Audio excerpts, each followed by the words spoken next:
We're going to begin in a few minutes, but I do want to let you know there are some seats up in front. I know we like to sit in the very back, but if you'd like to have a seat up front, you are more than welcome.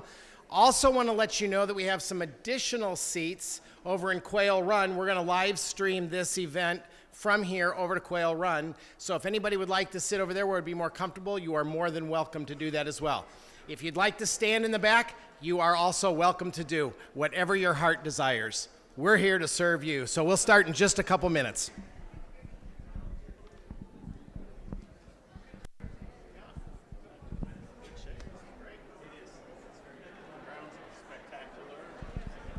Nice and green. Nice and green, and things are blooming. Is the German students, are the German schools here?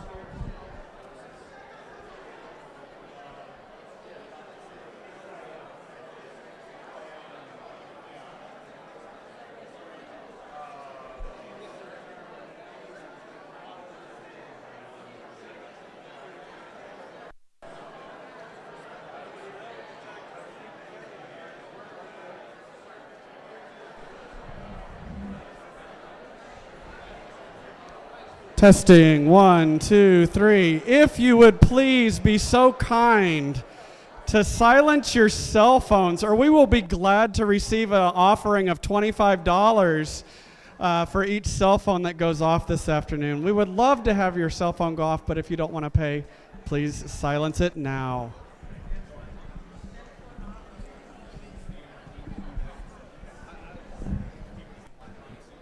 All right, let's get started, everyone.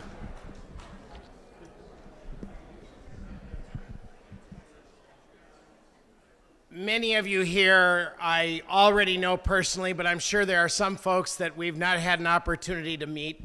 So let me begin by introducing myself. I am Pastor Phil Gillespie. I am the executive director here at Briarwood.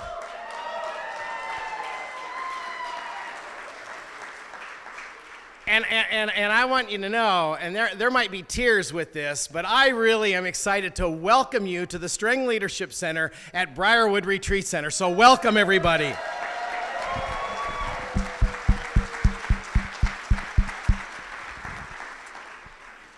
We have been preparing for this day for 5 years now, I guess. So anyway, the day has arrived. We will be dedicating this facility shortly. And in preparation, we are going to have a couple presentations. As you all know, it rained quite a bit before you got here. So here's the good news for those of you who've been to Briarwood in the past. And we worked hard to make it happen this way. God answered our prayers. We actually have no dust at Briarwood. Thank you, Jesus. That's a wonderful gift. We have a couple of presentations this morning, it's still morning for me, I'm sorry, this afternoon, and they have been presenters here before. Our first is with the Reverend Dr. Rich Melhiem, and you've already heard a lot of his qualifications and background and so forth, but I would like to add just a personal note above, and you saw a long list of things that Rich has accomplished and what he's about, but I also am pleased and honored to also call him my friend. So Rich, and I share with you guys, Rich has been a wonderful mentor in my life and has had a powerful impact on my ministry, particularly working with youth and young adults.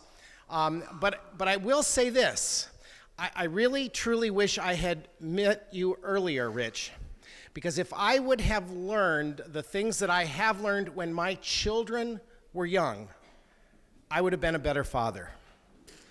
And I would have done a better job of passing faith on to my kids. And I may preach the gospel every Sunday, but then taking that truth and passing it on to my kids has been a lifelong challenge. And Rich, you've got an important message for us to hear.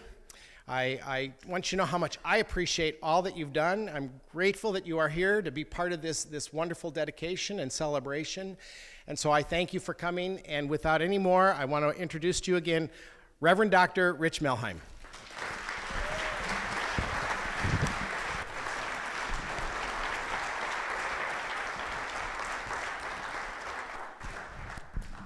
So, if you haven't been at the assembly, we started out with out of Egypt, and we defined the word church. What was it again?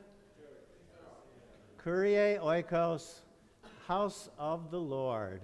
What if every church was full of little churches who were meeting off-site every night? I went to a friend in Toledo. Chris Matthew was his name, and he was being installed. I got to preach at his installation. And at that church, they have to fill out, in that synod, they have to fill out a form saying how many small group ministries there are, okay? And he'd been working with me and with Phil, and he decided every household was going to be called a house of the Lord. So he fills out the form, and he has 200 small group ministries in his church. And the new bishop looks at it and says, "Whoa, how'd you do that so fast? How often do they meet?" "Oh, every night." "What?" "Off-site every night." 7/8 of our prayer ministry happens in this church off-site every night. 7/8 of our Bible study happens off-site every night. 7/8 of our pastoral care off-site every night. Oh, that's a healthy church. That's a healthy church. I hired a CEO for our publishing company 10 years ago this month.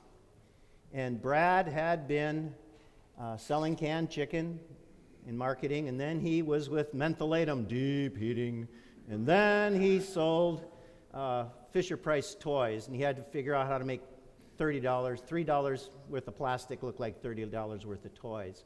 And on the day Brad took the job, right after accepting the job, he found out his son Alex had something wrong with his legs. The kid had grown really fast, and they just thought there's, he's growing pains and everything. But it was a rare form of cancer. And from the day they found out to the month that they buried Alex, the 13-year-old turned into a 14-year-old, and they buried Alex. Brad's wife works in cancer research. So they did everything they could ever possibly do. We'd always used the metaphor that the body can't be any healthier than the cells. And suddenly, it was more than a metaphor. Show me a church where the cells are healthy, I'll show you a healthy church. Show me a church where the cells are in the Word, I'll show you a healthy church. Show me a church where the cells are in prayer, I'll show you a healthy church. Show me a church where the cells are going from the head to the heart to the hands and are in service. And a child who grows up in service, I'll show you a healthy church. A child who grows up doing regular Christian service with mentors, parents, aunts, uncles, they don't leave that church because that church doesn't leave them. When I was in college, I was fortunate enough to meet Truman Capote, the author of In Cold Blood. He had just won his Pulitzer, and he had said yes to do the Writers' Conference at the University of North Dakota before he won his Pulitzer. Had he known he was winning a Pulitzer, he probably wouldn't have come to the University of North Dakota. But all of the students, I was majoring in journalism, all of the students who were helping with the Writers' Conference got to go to the President's Mansion after the conference and meet the speakers. I saw Capote in the corner by the baby grand piano, all alone drinking. He did drink quite a bit. And I went over to him and I asked him a question. I said, "Mr. Capote, how do you become a writer?" I'll never forget what he said. He said, "You write?" Well, that's good. Give me a pen. I got to get this down. You write, and you write, and you write, and you rewrite, and you rewrite, and you rewrite. Today, Malcolm Gladwell would call it 10,000 hours, right? Yeah. How do you become a dancer? You dance. How do you become a singer? You sing. The word amateur and amore just means I love it, right? How do you become a leader? How do you become a servant? Bill Glasser, in his book, The Quality School, said there are only 3 criteria of a quality school on graduation day. Number 1, in a quality school, every student can speak intelligently about the subjects they've studied. Number 2, in a quality school, every student can write intelligently about the subjects they've studied. And number 3, in a quality school, every student can teach the subjects they've studied. How do you become a teacher? You don't wait to graduation day to become a teacher. You have someone wise enough to give you a little, let you work on it, and let you present it back. Let you present it back. What if your church was a quality school, or off-site every night, whatever happened on Sunday or whatever happened on Wednesday was done in an optimal learning session with the wisdom of the elder and the wonder of the child and all the ages and stages and sages in between, gathering together for at least part of the time to share their highs and their lows, so we really know you. To hear the scripture and to walk right into that story and then say, what does this have to do with me? What does this have to do with me? To talk about it, to pray for each other, and to bless. That'd be a quality school. You'd be having teachers and preachers growing in a seminary. If you said, let's do it together on Sunday, I'll just give you the theme for the week, and I'll do my best to interpret it with relevance, where text and context go together. Now you take it into your context or into your text and talk about it. Don't go to bed without engaging with those people you love and tending the flock of God that is in your charge. Now that would be a healthy church, a church where all the little churches inside the church were doing the work of the church. How many of your people have a Bible that's open in their house once a month? The average American Christian home has 9 Bibles. How many people even crack a Bible in their home? How many of your families are in prayer together? When our kids were growing up, whoever was going to bed first got to call our little home huddle. Huddle's a nice metaphor, because you can't be calling audibles all the time, right? You better have some plans, and then you better figure out how to adjust to the plans depending on what's out there in front of you. So huddle up. Every night, whoever was going to bed first in the Melhiem home, huddle up, 5 minutes, faith 5. And whoever was going to bed first then, everybody else had to drop what they were doing, put down the newspaper, log off the internet, get away from the television, whatever, and we had to gather in the room of the convener's choice. Convenir. ¿Cómo se dice convenir in English? What does it mean? Venir? Yeah, let's just come together. It's kind of like being called out when you're the convenir, right? Yeah. He estudiado español muchos años pasados a la Universidad del North Dakota y no recuerdo mucho ahora. Pero es muy importante aprender lenguas extranjeras, ¿sí? No? When I preach in India, we have to do 6 languait's, Telugu and Tamil and Hindi and Urdu and Pashtun. And so I say something and they yell it out onto the crowds. It slows me down a little bit. It really does slow me down a little bit. Yeah. When my kids got to be teenagers, it wasn't them calling the room because I was going to bed first. And you know what? Every night of their teenage life, we convened in my bedroom, sitting on mom and dad's bed. They spent every night of their young life choosing the room and convening the church. But they spent every night of their teenage years sitting on mom and dad's bed. I wanted that to be the church. You don't leave a church like that. In fact, you become a pastor very quickly, and it doesn't leave you. We talked about ecclesia, really to be called out. And I'd like a new definition of ecclesia to add a little something for the 21st century, especially for the post-television neo-Google world. I would like it not just to be called out from and to, people called out of the world and to God, but I would like it called out to and out again. Because we're living in a post-Christian culture. We can't expect the world to come into us. If you want to do some work over the next couple of years on the differences between the television era and the internet era, I would love to enter a conversation with you and some experiments and some incubators. The television era was a one-directional thing. As long as you were entertaining enough, people would watch for 7.5 minutes. The internet era is an entirely different thing. Tomorrow we'll do a little bit of work. You'll actually have to work during worship on how you see the differences between the television era and the internet era. I would love to have from this part of Texas at least 6 to 11 congregations trying something by fall, maybe for 6 weeks, asking questions about how do you really engage, what are the attention spans, what are the learning styles, what are the values, what makes meaning in the post-television era, and then trying something together, learning from each other. If you want to try something next fall, maybe right from Rally Day up to Reformation Day, I'd love to work with you on that and to call you out on that. By the way, I like to draw cartoons. I was a bored dyslexic child. This is a new cross-gen curriculum we're working on that would always have a story. What do you think the story is here?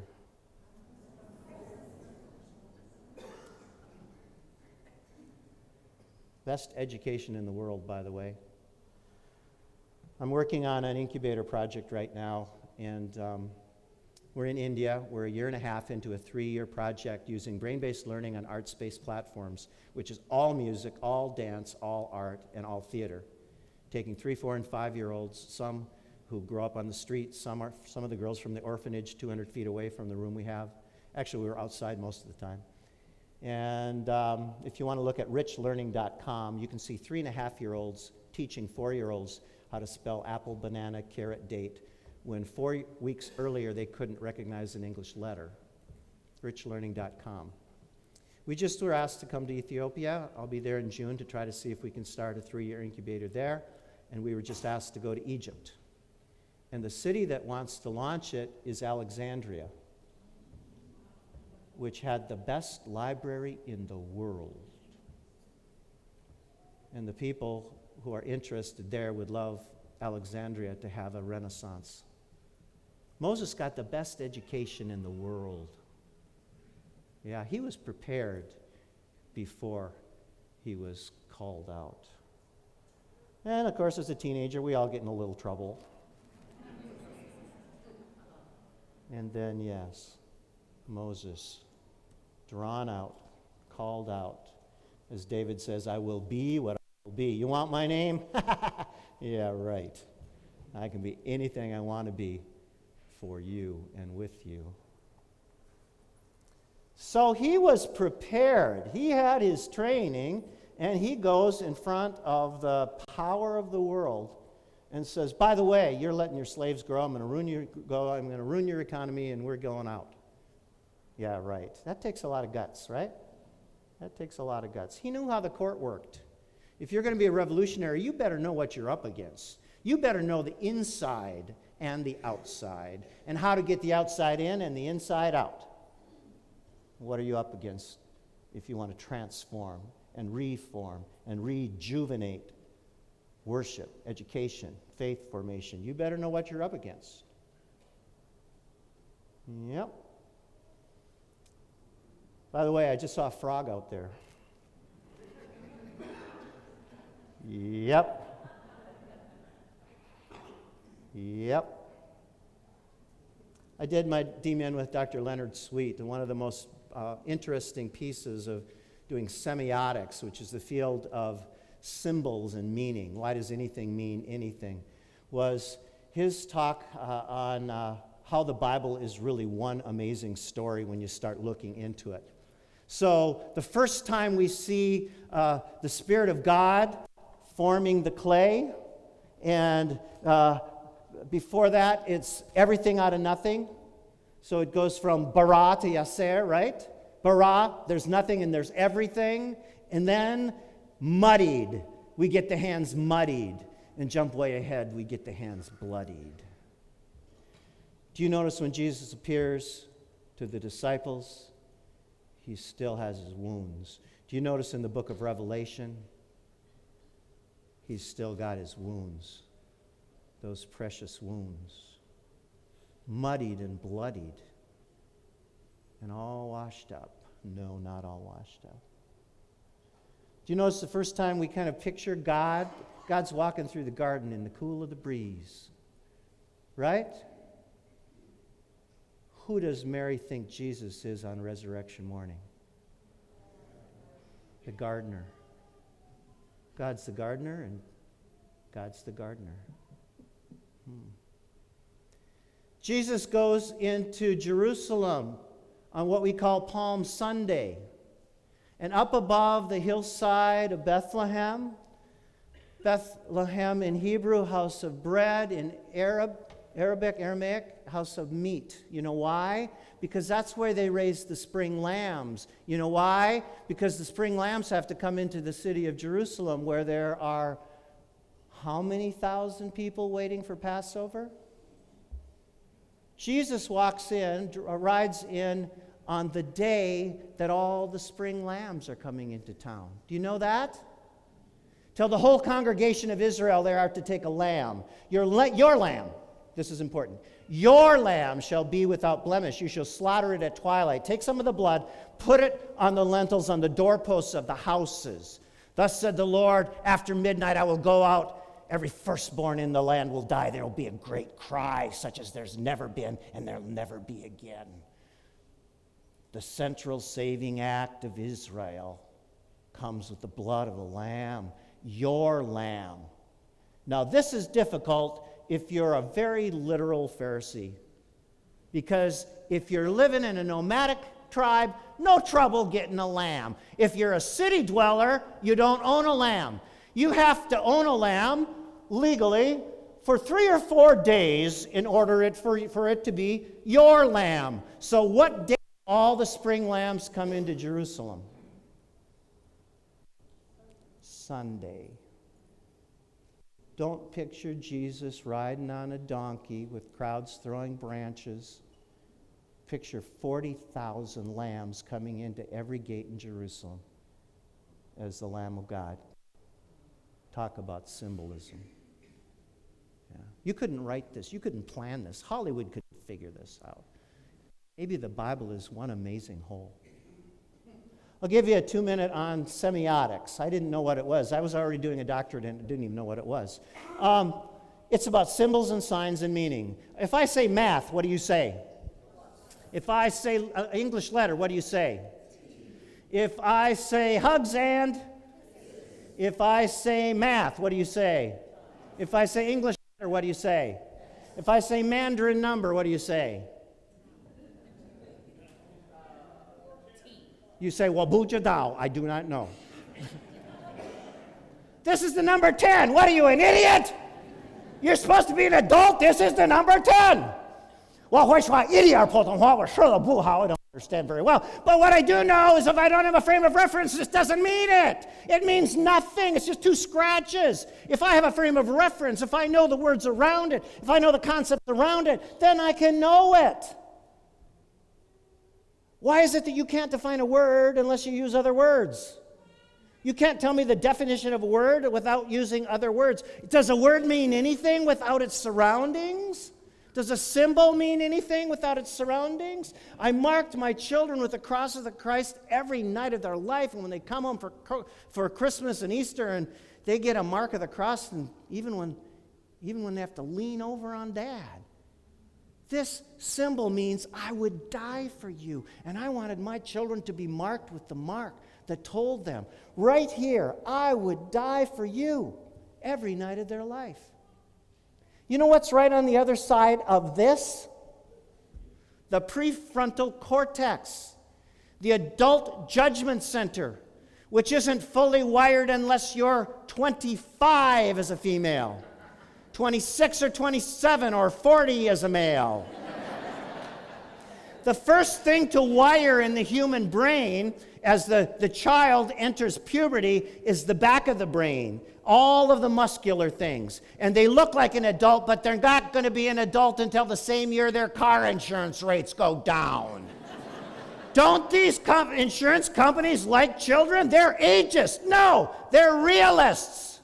And you're just more risky if you don't have a prefrontal cortex. So the pituitary kicks in, and the hormones start going nuts, and this precious little compliant, I love this kid, turns into, this is the worst day of my life. This is the best day of my life. Get out of my room.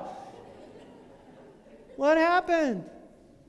Freud defined adolescence as temporary mental illness. Not very nice was Freud, right? No. Well, when the pituitary kicks in and the hormones go nuts, the brain is out of balance, the body is out of balance, and 8 times out of 10, the environment is out of balance. And if you define the mind the way my friend Dr. Annie Patel from the Neuroscience Institute defines it, the mind is the brain meets the body meets the environment. Everything is in flux. Everything is crazy. Of course it's crazy. What do you do with a crazy person? Give them a lecture? Doesn't work. My wife pointed out to me once that the other time of great hormonal imbalance is if you're ever pregnant. Have you ever tried to lecture a pregnant person? Does not work. What do you need when everything's changing, everything's falling apart? The rules are all changing. You need someone to give you grace. You need some fun. You need some laughter. You need some dopamine. A lot of dopamine in tears if you can wash out the tears, by the way. You need chocolate. All those good drugs. Yeah, you need people who don't give up on you when you have given up on them. You need people who don't abandon you when you've abandoned them. Raleigh Martinson tells the story of his daughter who hit 13 and didn't want to talk anymore. And Raleigh and Sherry would sit on her bed, talk about their day, say their prayers. She folded her 13-year-old arms and said, "Mom, Dad, I don't need this anymore." And they said, "So what? We do. Who's in charge of this family?" Well, sit on her bed, and she'd fold her arms, and, is this over yet? Is this over yet? Years passed. And then she came home from college once. Raleigh and Sherry are in the living room. She says, "I'm going to bed now. Good night." Walks away. A couple of minutes later, "Did I mention I'm going to bed?" "Good night." Walks away. A couple of minutes later, "Would you come upstairs, please?" Right away they thought, she's pregnant. She is pregnant.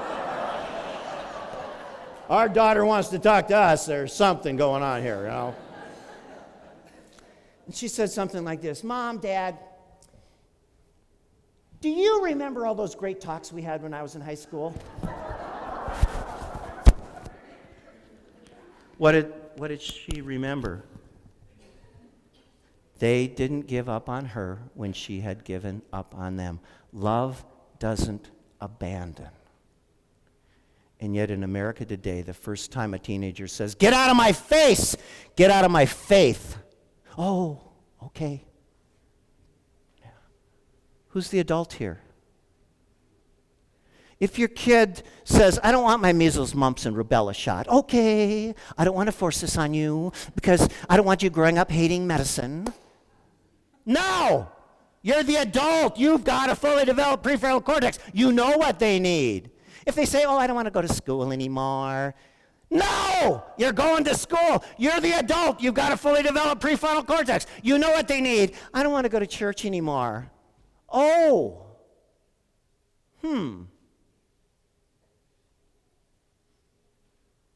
When they're 25, they'll have a fully developed prefrontal cortex. But when the Bible says train up a child in the way they shall go, it doesn't say train up a child until they're an adolescent in the way they shall go, and then let them make all the decisions. Those of you who've worked with teenagers know that you rarely have problems with teenagers. It's the parents who are acting like teenagers that make you nuts, right? Yeah. Have you ever been an obnoxious parent and you just kind of like, "Knock, knock, could I talk to your mother, please?" Yeah. I was counseling a family. The grandma had come in to me and said, "My daughter and my granddaughter are fighting. Could you just talk to them?" I thought, "Fine, bring them in, but you have to come, Grandma." because I knew that unless you take the system around the problem, you're not going to deal with the whole thing. I needed to take the brain, the body, and the environment into this situation. So we get into my office, we have a nice little prayer, and within a couple minutes, the little girl, now a teenager, and the mother are fighting. They're yelling, they're screaming. I'm looking at the antiques on my wall, wondering what I have to block if they start throwing things. Finally, Grandma stands up and stomps her feet. Girls, knock it off! Give each other some slack! Don't you realize, honey, your hormones are kicking in, and Mom, yours are kicking out? I had this aha! I had this epiphany. I can't fix these people. They're chemically imbalanced. They're physically, emotionally, brain, body, environment. I just got to create a safe space and get out of the way. I can't fix that. What do they need? What do you need when you're crazy, whether your hormones are kicking in or kicking out? You need grace. You need space. You need laughter. You need dopamine. You need people who don't abandon you when you've abandoned them. And love doesn't abandon. The first time a teenager says, "Get out of my room," get out of my face, get out of my faith. Most parents today, because they want to be friends, they want to be buddies. Okay. It probably starts today about the same time the pressure for one of these starts. Because puberty in little girls, anyway, in America is sometimes 9 or 10, right? I want a cell phone, I want a cell phone, I want a cell phone, I want a cell phone, you know? If you have anybody in the world who is at that stage and you can advise them, here's the advice. Honey, I'm an adult with a fully developed prefrontal cortex.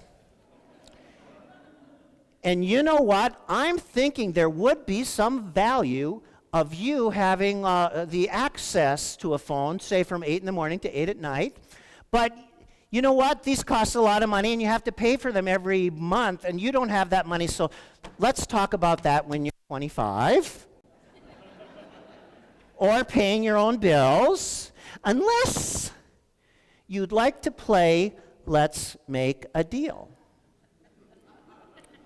Would you like to play? Here's the deal.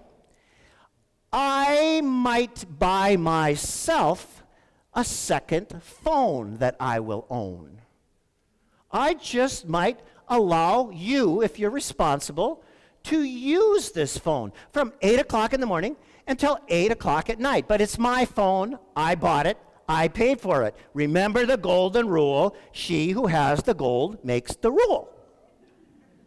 Right? So I'll hand it to you when you go out the door in the morning. And right before we do our highs and lows, you're going to put it back in my hand. I'll give you a 5-minute warning. 5 minutes! I'll give you a 2-minute warning. 2-minute warning! I'll do a countdown. 10, 9, 8, 7. It's going away for a week. 4, 3, 2, 1. Oh, thank you, sweetheart. You are so responsible. I might let you have my second phone even tomorrow, just to prove me how responsible you are. Yeah. There's 2 reasons no child should ever own a cell phone. No child should ever own a cell phone. No teenager should own a cell phone. The first reason is this is not a phone anymore. This is access to all the crap in the world, and all the crap in the world's access to your child. And how many sexual predators are within driving distance of your child tonight? And on a night when she's 13 and she's mad at you, and some other 13-year-old or 40-year-old masquerading as a 13-year-old says, "I'm mad at my parents too, let's meet in the park," you cannot afford your child to have this in their possession. Second reason has to do with the restorative power of sleep. And the least supervised kid, the most neurotic, the most troubled kid in your child's circle of friends will determine how little sleep your child gets. Sleep is the time when God speaks. Rapid eye movement, rapid eye movement, rapid eye movement. God speaks in one way and in two, Job 30. In a dream, in a vision of the night, when deep sleep falls on mortals. And as they slumber in their beds, he opens their ears. If you want a child who gets the restorative powers of sleep, most innovation happens in sleep. Most creativity happens in sleep. There's a researcher at University of California, Sarah Mednick, who gives math problems to grad students right up to the level that they can't solve them anymore. And then she has them do something with the problems that they can't solve. She has them tell their brains, I want to dream about this tonight. She has them write it down. She's got 6 little steps. If you want to, I can give you the link to that. It's also in the blue book back there, holding your families together. And you know what? They go through into the evening and into their dream sleep, mindful of what they want to work on, their problem. And she's got half of her grad students dreaming about their math problems after 6 weeks. And she's got half solving math problems in their sleep that they can't solve awake. Weird. No. This is the way it was designed. Your brain turns off external stimuli during sleep in favor of internal stimuli. And it throws all the possibilities at you. During your waking moments, you can't fly, you can't walk through walls, you can't. And part of the brain does go to sleep when you go to sleep. It's the part that says you can't. And the moment you get rid of the you can't, guess what? You can. A lot of the Beatles songs were written in their sleep. The structure of the benzene molecule, which no one could figure out, was discovered in someone's sleep. Frankenstein and Dracula, Mary Shelley's sleep. And if you just want to Google what people discovered in their sleep, you'll realize all kinds of creativity happens. If you want a creative, innovative, restoring child who can hear God, they don't decide what they do in the last few minutes of their night. And by the way, they don't own it. This is yours. Remember the golden rule. I just wanted to talk about adolescence because we were in the wilderness there.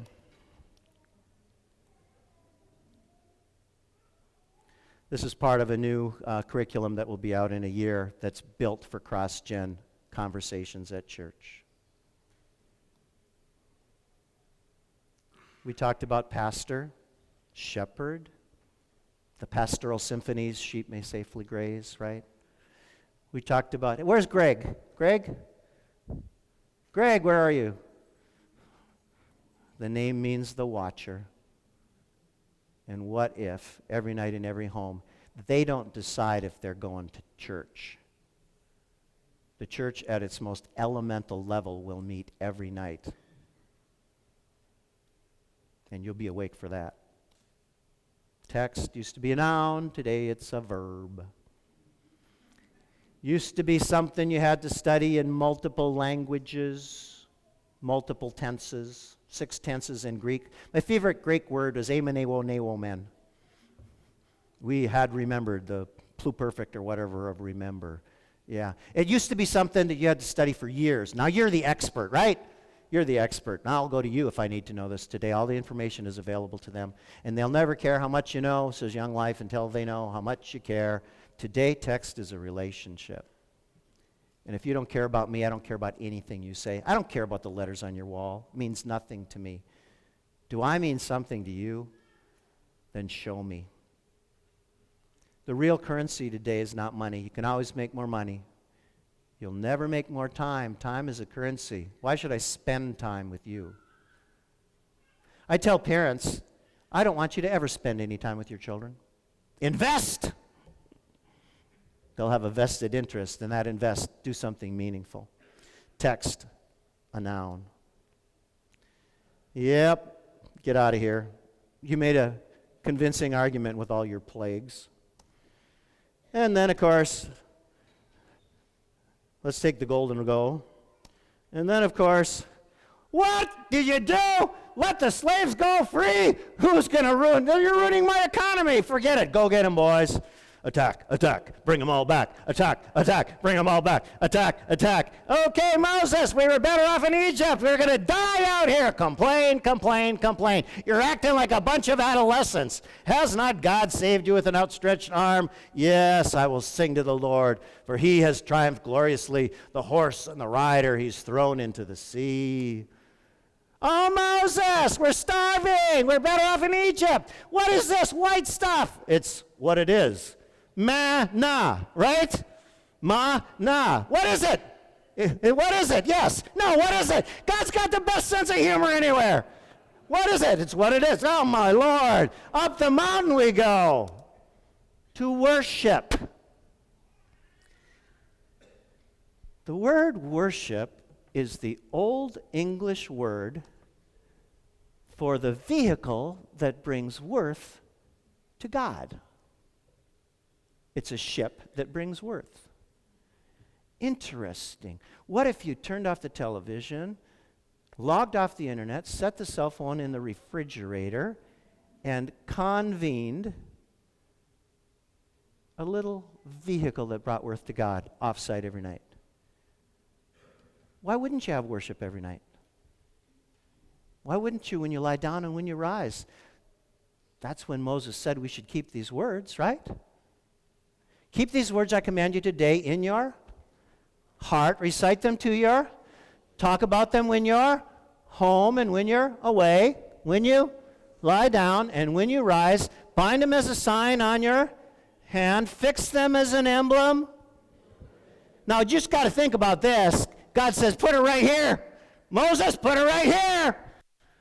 Put it a quarter inch away from their convoluted, wrinkled prefrontal cortex that they'll have when they're 25. Make sure you saturate their lives. God just must have read some of those brain books. I want it right here. I want it right here. I want it in my hands. I want it here. I want it here. And I want to make sure it happens off-site every night. Liturgy. I want a liturgy that works at home. What does it mean? It's the work of the people. It's people work. The late and the lay, we say lay people. You know what lay means? It means people. They're calling you the people. Okay, that's a real creative title. It's like calling a river the Potomac. Stupid. You know what Potomac means? The river. Let's go to the river. Oh, sure, people. We'll do that, sure. Why not? Yeah. What if liturgy looked like this?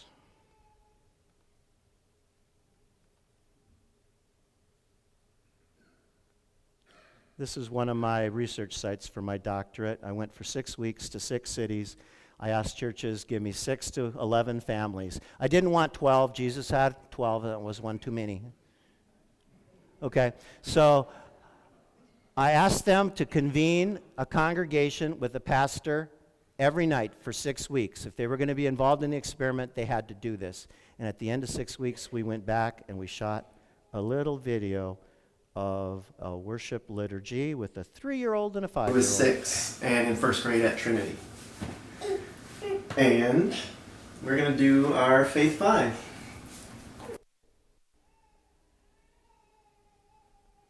How about Lola? What was your favorite part of the day? When we eated? What did you eat that made you happy? Mac and Mac and cheese. And what was your worst part of the day? Does it have something to do with your bruise on your forehead there? When the ice go down it hurt. Yeah. How did you hurt your head? On the door handle. Yeah.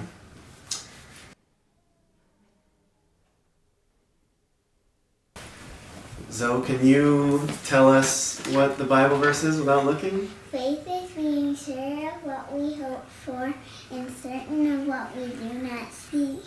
Good. And where's that from? Hebrews 11:1. Great job. Great job. They're not Baptists, by the way. All right, so then we talk about how that Bible verse can apply to our highs and lows of the day. So maybe like when we're... Like when we cannot, even though we can't see God, we have to believe that He's there.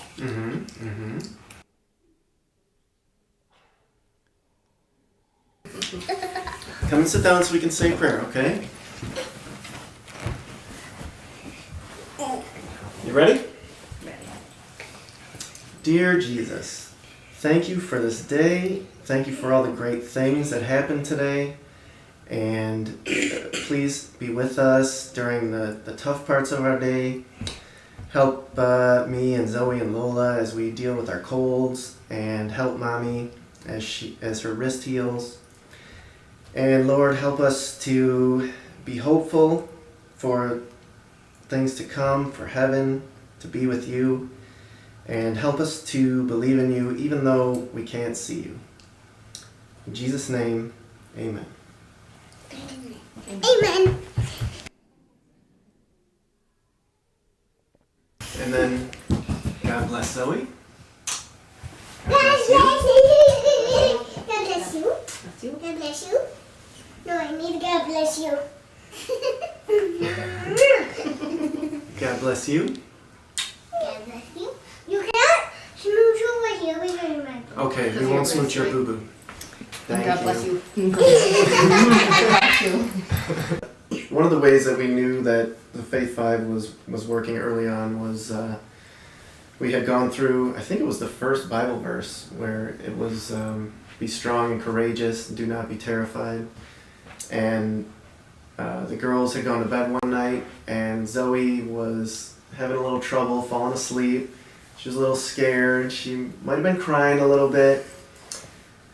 And we were trying to calm her down, but she really was kind of upset in there. And then little Lola, in her tiny little voice, told Zoe, "Be strong and courageous. Do not be terrified." And so Kristen and I looked at each other and we were just like, this is definitely working. If our 3-year-old is thinking about that Bible verse and applying it to her sister being scared at night, I thought this program in the long run is definitely going to do us some good. So, And that's pretty much how our Faith 5 wraps up every day. And it has been a wonderful thing for us to experience together and to share with each other. And it keeps us connected and connected to God as well. And it's fantastic. What did you just see?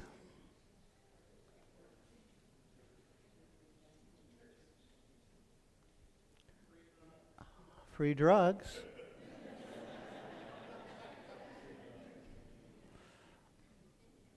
I saw the church.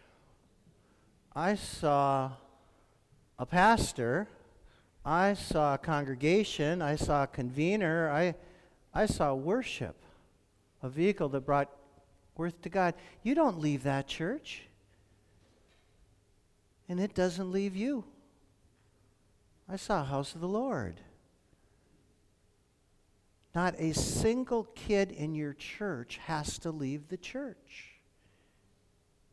And 3 years from now, I believe you're going to have a system in place where after an experiment that we'll talk about tomorrow morning in worship, after incubating your own experiment with a small enough group and figuring out a way you can do this every week, whether it's around a meal on a Wednesday night or whether it's during prime time on a Sunday morning, you're going to grow that to another level and another level because people want this. People want this with their children. I was just back up there 3 weeks ago, and I asked them, will you shoot a video once a year for the next 18 years? They said yes. Oh, is that going to be fun? When the girls hit 13. You got to love it. I'd like to go on top of a mountain and really see God. I'd like a liturgy that a 3-year-old can enforce. Did you notice during the share, my boo-boo, right? That's the most important thing to her. And mac and cheese, great. That's a high. Did you notice during the read, after 1 week, the 5-year-old could tell you Hebrews 11:12 and where it came from? Yeah. Did you notice during the talk, a 3-year-old is calling out in the night when her sister is crying and saying, be strong and courageous, applying text to context, doing pastoral care ministry in her own home? Did you notice during the time of prayer, the girl's eyes were wide open? But the role models were in humble prayer. Did you notice during the time of bless, everybody got a blessing? I didn't tell them they had to do the kiss and the cross. I just said, do any blessing you want, something that says, I love you and you're precious to me. I saw a liturgy. This may be more liturgy than liturgy is to liturgy to some people. Not everybody. But it's a work of the church that a 5-year-old and a 3-year-old can enforce. If you want to watch that again, I gave you a bookmark, and it's the website at the bottom here, faith5.org. There's a whole bunch of free resources on the psychology, the sociology, the theology, and the neurology of each of these 5 steps. And all of that's right on the website if you want it. There's a book in back too with it. Liturgy. Well, here comes the manna. What is it? Here comes the quail. Here comes the rumble. Here comes the I am. Moses gets it again. I am. Yep, you're the one who provides. You're the one who heals. You're the one who saves. And here's what I'd like you to do. In fact, these are my commands. No other gods. Oh, this is ancient history. We don't live in a land of multiple gods. Yeah. Luther threw no other gods together with something. What was it? Idols. Yeah. We don't have idols. Yeah. Honor your father and mother. Oh, name in vain, excuse me. We don't take God's name in vain. Luther says, curse, swear, lie, or deceive. Well, but that's not where he ends. He says, prayer, praise, and thanksgiving. You want to keep the law? Prayer, praise, and thanksgiving. What if every night in every home we're calling upon his name in prayer, praise, and thanksgiving? Honor your father and mother. The only command that comes with a promise that the days may be long in the land the Lord your God gives you. How can we honor our father and mother if grandma and grandpa are not really in our communication, in our hearts, and in our children's prayers? Honor your father and mother. If you are this church as a child, I bet you there's a different relationship when it comes to honoring your father and mother. I'm doing a little work in China, and I have a very close friend who happens to be China's most prolific contemporary Christian artist. And he tells me that in China, in some provinces, now parents can sue their kids for non-support. For thousands of years, the elder was revered. And because I took care of you, you take care of me. And today, I'm too busy for you. The cat's in the cradle, yeah, it's very powerful in China right now. I just don't have time for you. Why would I spend my time with you? That the days may be long. In this curriculum, we've written songs for all of these. We've taken a key Bible verse on Luther's catechism. So when you get to You Shall Not Kill, we chose to use Beethoven's Fifth for the fifth commandment. You shall not kill, you shall not kill. We are to fear another God, so that we do not hurt our neighbor in any way, in any way, in any way, in any way, in any way, in any way. Okay. Something like that. Can you see the elder and the child dancing with that? Yeah. Each piece of the commandments are so you can have a rich and enriched life. And if you can hold the commandments, the commandments can hold you. And if you can keep the commandments, the commandments will keep you. And if you together every night in every home are doing the work of the church, that just might keep the church.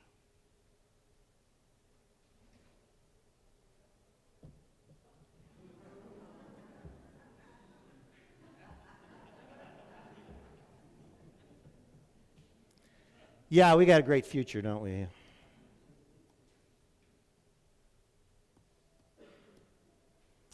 From 1997 to 2002, we tried an experiment. It was called Total Family Sunday School, and some of you tried it with us. We simply said, what would a Sunday school look like if the elder and the child were in the same space? If the parent and the child were in the same space? What would be the psychological argument, the sociological argument? I wasn't into neurology at that time, but psychological, sociological, and theological argument for faith in the family church with church's reinforcement, not replacement. In 1998, we had 75 churches try Total Family Sunday School. In 1999, we had 110 churches try Total Family Sunday School. In 2000, we had 250 churches try Total Family Sunday School. In 2001, we had 110 churches try Total Family Sunday School. In 2002, we had 75 churches try. We bombed! But we learned something, and like the Macintosh computer was only pulled together with all the pieces of the Lisa, which was a total bomb, we said, we learned something, let's just take a break for a while. Maybe society isn't ready for Total Family Sunday School. And then the ELCA came out with a little report. Some of you saw this. 1 million kids in Sunday school, and 20 years later, 400,000 kids. A 60%, actually a 61% drop in Sunday school participation. In the Roman army, if somebody fell asleep, their unit would be called out, and 1 out of 10 would come out and be killed. That was called decimation. 1 out of 10. We would have loved to have been decimated as the ELCA over the last few years. Decimation would have been preferable times a factor of 6. So we did the study, and nobody did anything. If any company in the country said, let's do a study, and they found out that they're losing 6 out of 10 of everything they're doing, they would cancel that program, fire the managers, and question absolutely everything they're doing. We can't do anything the way we're doing it right now. Let's only put the things in that work. Okay? Right?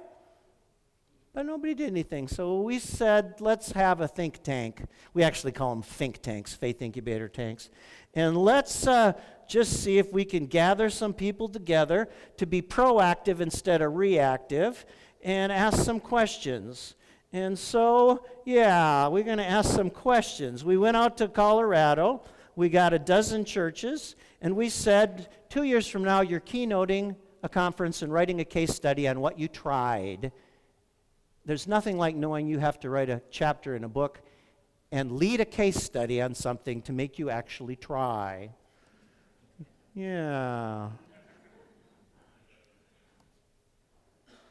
And in October, we gathered in Boulder, and after 2 years of a 3-year incubator, which is going to be probably a 10-year incubator, we had a church that was down to 3 or 4 kids in Sunday school and turned it into worship. Let's just do worship at that same hour. And they have 5, 6, 7 times as many people every week. We had Brian, who decided we're doing bonfires once a month in neighborhoods, and that's where the church will meet. And after they build a community with their neighborhoods, they'll go into inner city Baltimore and do servant events. And they won't even join the church and walk through the doors until they're already part of the church. We had Stephanie, who we helped get the only ELCA job on a synod level. She's the director of cross-gen ministry. It's the first synod with a director full-time position. And she talked about how do you teach across generations. We had Lance, and he was a military background, and he used something called diffusion theory. How do you start small, get strong and healthy, and before your troops go out to the next level, and the next level, you have the whole system in place. We had Amy with 71% of the dads in Sunday school every week at Faith Lutheran in West Fargo, North Dakota. 3/4 of the dads every week getting something and then going home and doing it 7 nights a week. Is there any church in the country with 3/4 of their dads every week in a sacred space? We had Lent Zanya with Bridget in Lakewood, Colorado. Lent Zanya, a meal where you don't get your Lent Zanya unless you have 5 living generations at your table.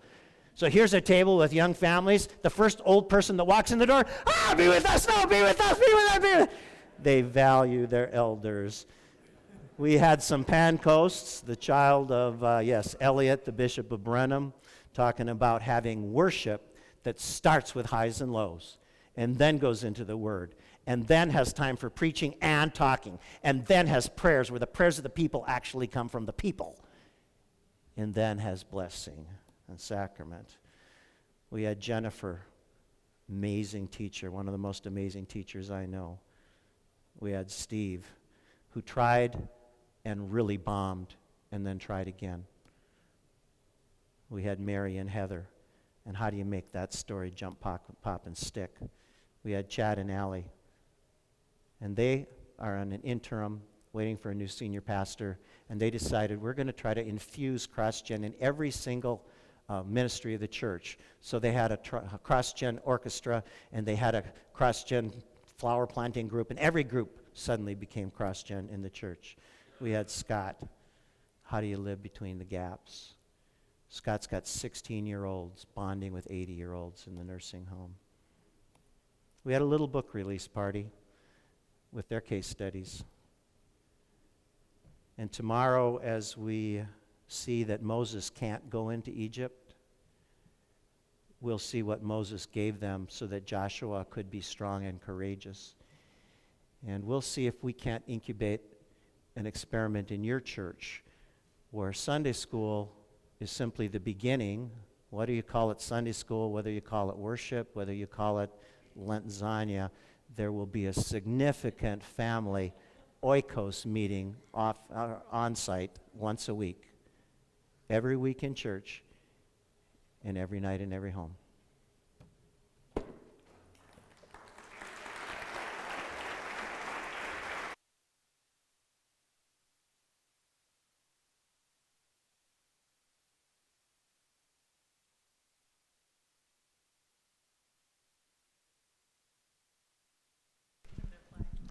We're going to take a couple minutes break. David Luss will be joining us shortly. I do need to share with you guys, we are at Briarwood, and today we're going to have almost 600 people here. So it will be the largest group ever at Briarwood. So that's something we're very excited about.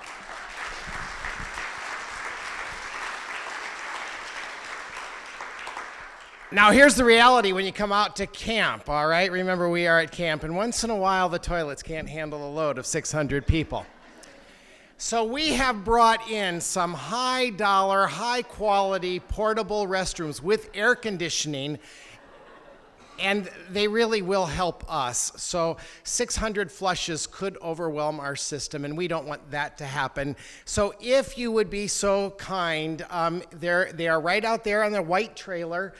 They're not your typical porta potty. They're a very nice kind of facility, and I encourage to use that as much as possible as the day progresses. And we've got about like 300, so the other half is still coming. You're going to get the heads up on them so you can get in line first, okay? So no. Of course, our restrooms are all working, but if we could share that load, it would be wonderful. So we'll take about 10 minutes and we'll get started again with our next presentation.